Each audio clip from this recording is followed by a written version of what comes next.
The Old Man Who Walked Across America for Peace. In a small, weathered town nestled on the edge of the Great Plains, there lived an old man named Samuel. His hair was silver, and his eyes held the gentle patience of someone who had seen the world change 1,000 times over. Samuel had lived a quiet life, raising children, tending a modest garden, and volunteering at the local library. But, as the years slipped by, Samuel found himself troubled by the anger and division he saw growing in the world around him. Each evening, as he watched the sunset, he wondered if there was anything one person could do to make a difference. One crisp morning, as the first hints of spring warmed the air, Samuel made a decision. He would walk across America, not to break records or make headlines, but to spread a simple message: peace is possible, and it begins with kindness. He told his neighbors, packed a sturdy backpack, and laced up his boots. With nothing but a walking stick and a sign reading, "Walking for Peace," Samuel set off down the road. At first, people watched him with curiosity. Some waved from their porches, others shrugged, thinking it was just another eccentric idea. But as Samuel walked, mile after mile, town after town, his sincerity began to travel ahead of him. In each new place, he was greeted with questions. Why was he walking? What did peace mean to him? Samuel would smile, look each person in the eye, and say, "Peace is listening to one another. It's choosing understanding over anger. It's believing that every step we take, no matter how small, can lead to something better."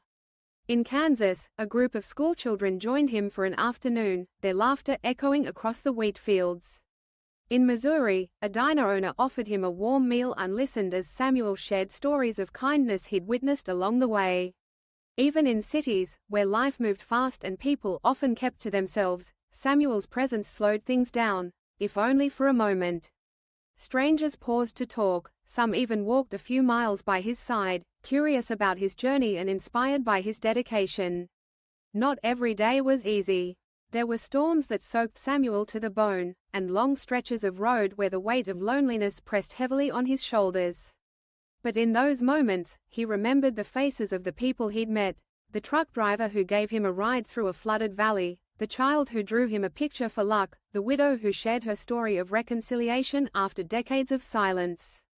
Each encounter was a reminder that peace was not just an abstract idea, but a living, breathing thing, woven from the small acts of courage and compassion that happened every day. By the time Samuel reached the Pacific coast, word of his journey had spread far and wide. Reporters wanted interviews, and crowds gathered to greet him. But Samuel never sought fame. Instead, he thanked those who welcomed him and reminded them that his walk was only the beginning. "Peace," he said softly, "is not a destination. It's a path we walk together, one step at a time." Samuel's journey ended, but the ripples of his walk continued. People in distant towns organized their own walks for peace. Old grudges were set aside. In classrooms and homes, children told the story of the old man who walked across America, and learned that sometimes, the most powerful changes begin with a single, humble step. The lesson Samuel left behind was simple yet profound. No one is too old, too ordinary, or too small to make a difference. Peace is not something we wait for, it is something we create, one step, one conversation, one act of kindness at a time.